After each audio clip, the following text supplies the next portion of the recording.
Tadi kita sudah mendengar firman Tuhan untuk tetap membangun ketekunan, kesetiaan. Setelah kita mengevaluasi mulai bulan pertama sampai pada penghujung bulan Desember ini, sudah kita bisa melihat banyak hal yang terjadi. Kita kemudian bisa mencoba untuk berpikir secara jernih. Apa kira-kira yang harus kita persiapkan pada tahun 2014 yang akan datang? Tentu pekerjaan kita tidak berubah. Keluarga kita pun juga tetap sama. Kemudian hari-hari yang kita lalui pun juga akan tetap kelihatan sama. Namun kita melihat bahwa hari itu bukan hanya tergantung kepada cara bagaimana kita memanage waktu dari detik ke detik itu saja, tetapi cara kita kemudian untuk masuk di dalam tahun 2014 itu memperlibatkan budaya pikir kita, memperlibatkan juga akan bagaimana kita membangun satu sikap strategi ke depan, tentunya dengan satu keberadaan yang ada perbedaan dengan tahun 2013, terutama kita akan melihat tahun 2014 itu ada pesta nasional, demokrasi nasional, yang tentu akan mempengaruhi kepada kehidupan kita bersama. Maka apa yang perlu dipersiapkan dalam menghadapi semua itu? Kita akan membaca dengan kitab Efesus pasal 4 ayat 1 sampai dengan ayat yang ke-6 yang perlu kita perhatikan. Efesus pasal 4 ayat 1 sampai dengan ke-6, kita berikut kesatuan jemaat dan karakter yang berbeda. Saya mengambil sebagian saja tentang keberpadangan di dalam panggilan kita masing-masing. Mari kita baca bersama. Demikian firman Tuhan. Sebab itu aku menasihatkan kamu, aku orang yang dipenjarakan karena Tuhan, supaya hidupmu sebagai orang-orang yang telah dipanggil berpadanan dengan panggilan itu. Hendaklah kamu selalu rendah hati, lemah lembut dan sabar. Tunjukkanlah kasihmu dalam hal saling membantu dan berusaha memelihara kesatuan roh oleh ikatan damai sejahtera, satu tubuh dan satu roh, sebagaimana kamu telah dipanggil kepada satu pengharapan yang terkandung dalam panggilanmu, satu Tuhan, satu iman, satu baptisan, satu Allah dan Bapa dari semua, Allah yang di atas semua dan oleh semua dan di dalam semua. Amin. Kesatuan itu penting untuk melakukan segala sesuatu. Sebetulnya kesatuan itu sudah tersirat dari berbagai hal yang ada. Pertama, keluarga dapat terbentuk karena kesatuan. Kerja terbentuk juga penyelenggaraan kerja itu karena dasar kesatuan. Kemudian kita lihat kegiatan dalam sistem pemerintahan, penyelenggaraan negara, kegiatan institusi yang ada, itu semua pun juga lepas dari persatuan, kesatuan. Jadi kita melihat tiap gerak hidup kita sudah lepas dari kesatuan dan persatuan. Karena itu kita ditunjukkan tentang bagaimana kesatuan itu penting sekali. Kesatuan pendapat, kesatuan pemikiran, kesatuan rancangan, kesatuan di dalam membentuk, membangun sebuah kegiatan tertentu, semua memakai kesatuan. Karena itu kita ketahui kita dari berbagai watak, berbagai karakter, berbagai perbedaan latar belakang keluarga, latar belakang pendidikan. Dan tugas kita satu. Tahun 2014 itu atau tahun kapanpun tetap membutuhkan kesatuan dan persatuan dalam berbagai hal. Menghadapi segala sesuatu tidak sendiri, tetapi menghadapi bersama-sama. Rasul Paulus sangat jeli dalam hal ini, sehingga tatkala di penjara pun masih memikirkan pentingnya sebuah kesatuan itu dipertahankan.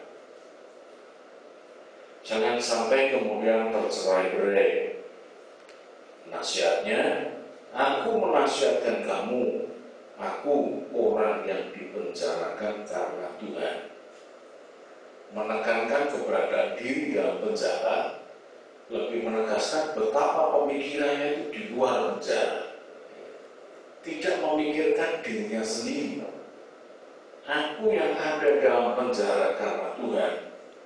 Kemudian lebih jelas, supaya hidupmu sebagai orang-orang yang telah dipanggil berpadanan dengan panggilan itu. Masing-masing harus punya kesadaran tentang panggilannya di mana berpadan itu disesuaikan. Berpadanan disesuaikan.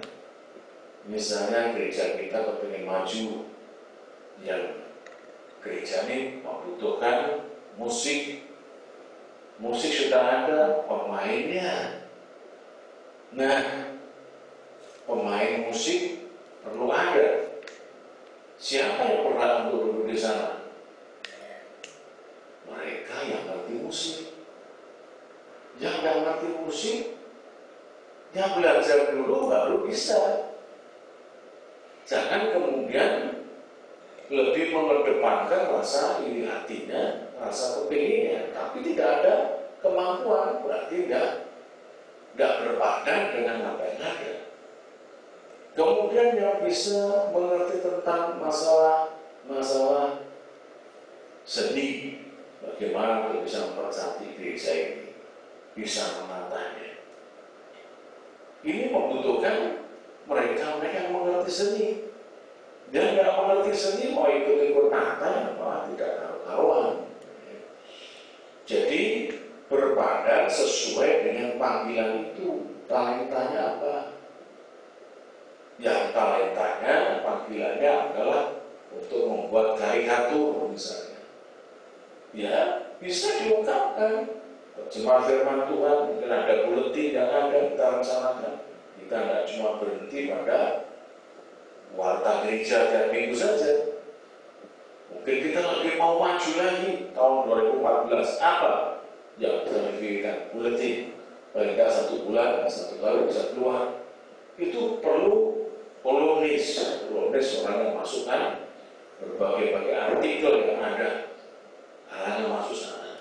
Nanti bisa ada ruangan anak-anak. Membutuhkan piawai untuk bisa menuangkan sebuah toleran tulisan tentang anak-anak bagaimana, psikologinya anak bagaimana, pengertian pendekatan anak itu bagaimana. Ini butuh orang yang mengerti bidangnya, dibutuhkan. Lalu yang mengerti yang bisa, jangan cuma diam. Kita mau mengisi 2014 itu dengan sebuah pengabdian yang sedemikian rupa. Tadi disampaikan untuk besuk perlu, kunjungan itu perlu, visitasi itu perlu. Tetapi dipilihkan oleh orang yang memang piawai. Misalnya nanti besuk terus rasa-rasa, besuk terus utang. Ini pernah itu penyakit itu. Terus aku mah besuk juga, besuk pun ngomong-ngomong lucu-lucunya itu utang. Utangnya harus koyo, harus semuanya. Mungkin semuanya tidak jauh, jarak ya. Kalau sudah kena pasal jengkel, ayam jengkel, ya sudah, ya bisa. Nah ini ada istilahnya the right man, the right place. Tempatkan orang sesuai dengan bakatnya, talentanya. Yang tidak punya bakat, belajar. Karena Tuhan sudah memberikan bakat dan talenta. Buletin jadi isi, kolom untuk ini, kolom tanya jawab, dan lain sebagainya. Sehingga maju kemudian itu merupakan media yang dapat dipakai membantu pengkhotbah, membantu gembala menggembalakan, dan seterusnya. Masih banyak talenta dan talentnya. Lalu kalau ingin maju lebih jauh tentu ada seleksi, sebab masing-masing perlu peningkatan. Dulu kalau main musik itu cuma asal gitar dari keluar munggah mundur pokoknya rame. Ya. Lalu yang menarik bass itu ada jendela dulu sudah. Nah sekarang kemudian makin maju, yang seperti itu yang tidak mau maju ya mesti diseleksi, mesti di apa istilahnya, di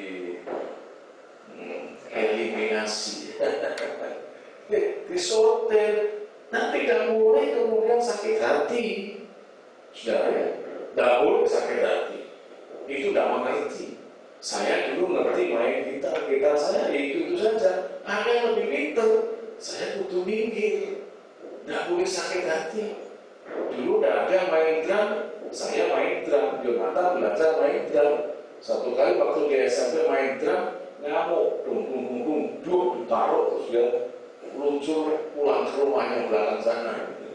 Tapi di rumah anakku ngamuk. Aku masih di SMP. Sekarang sudah gede, enggak sudah ya. Tapi kalau gebuk ke kebakaran nanti saya cukup kalau meja kalau kuibah gitu. Nah itu maksudnya. Jadi saya belajar ngedram. Sudah ngedram enggak? Ya bisa. Ada satu bapak yang kalau ngedram itu seperti itu. Man-man sih biang sapi gitu. Jadi waktu paman biang sapi itu dia ngedram butuh. Nah, kalau datang bapak ini juga dulu pelayan Tuhan. Tapi setelah tahu anak-anak main drum itu, dia main drumnya hanya kalau waktu pertama kali datang belum ada orang ya. Main drumnya kropiak. Itu bisa aku. Tapi setelah jamnya kebaktian, dia tahu diri ya. Aku yang drum ini, saya nyanyi so kebingungan dan gitu ya. Jadi gantian drum lain, gantian lagi. Siapa yang mau nyanyi siapa? Kemarin saya bersyukur Bupati begitu main angklung, saya lihat waduh soalnya dia main angklung, dia nanti ikut sana nih. Akhirnya dia mengundurkan diri, itu bagus. Dan saya aplaus tahun ini kalau saksi betul-betul pas, singkat padat. Itu bagus. Ya ketimbang ngomong dan lain sebagainya tidak karuan ya. Jadi ada kemajuan gitu. Berpakat sesuai dengan apa yang ada disebut. Hendaklah kamu selalu rendah hati, lemah lembut dan sabar. Tunjukkanlah kasihmu dalam hal saling membantu. Rendah hati, saling membantu. Ya. Satu tubuh, satu roh dan seterusnya itu untuk menunjukkan bahwa kesatuan jemaat itu penting dari dalam keluar. Kesatuan di dalam orangnya bisa mengerti. Kalau tahun kemarin itu kalau doa cuma menang, nah ya, kadang saya enggak sampai saya makan di sini. Karena tidak mengenal Tuhan, nah ini tahun 2003 kan masih seperti itu lah, bagaimana? Mau bisa kemudian nanti untuk maju terus? Jadi harus dirubah sesuai sepadan dengan apa yang dia bisa dan betul-betul layak. Satu tubuh, satu roh, sebagaimana kamu telah dipanggil kepada satu pengharapan yang terkandung dalam panggilanmu. Satu Tuhan, satu iman, satu baptisan, satu Allah dan Bapa dari semua, Allah yang di atas semua dan oleh semua dan di dalam semua. Jelasnya Rasul tidak menunjukkan bahwa Allah yang kita sembah itu Allah yang tidak bisa dibuat main-main.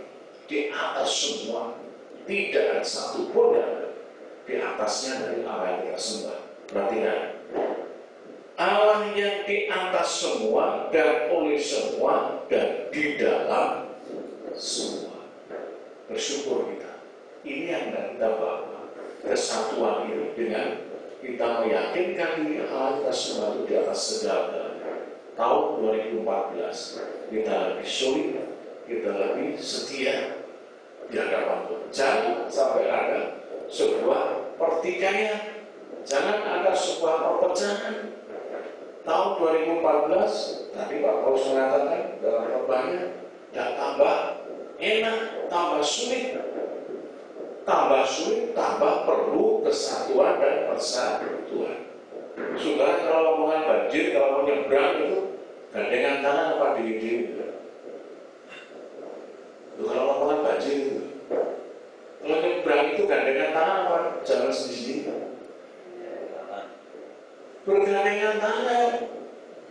Tahun 2014 itu geloranya luar biasa nanti.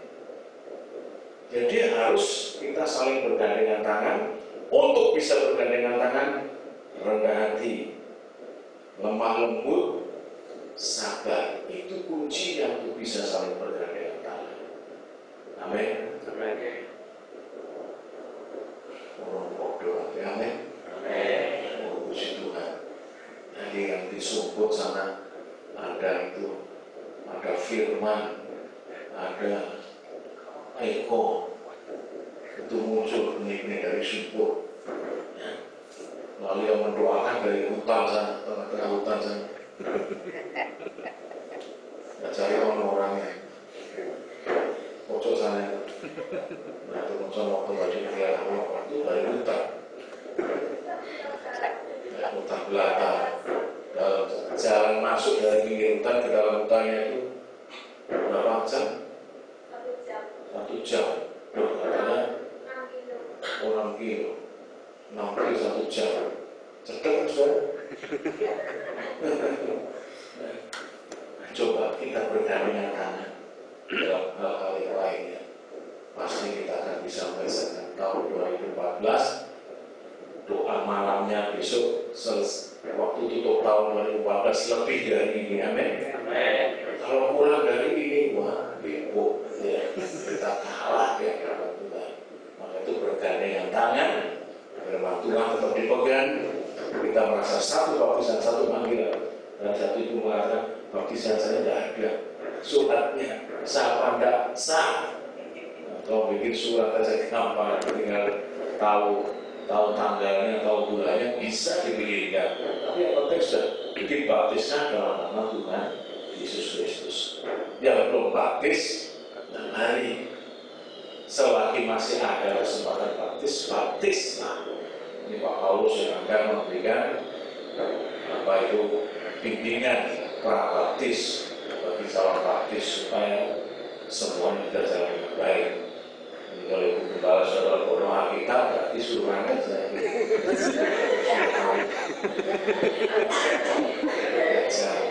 Ya, terima kasih sudah.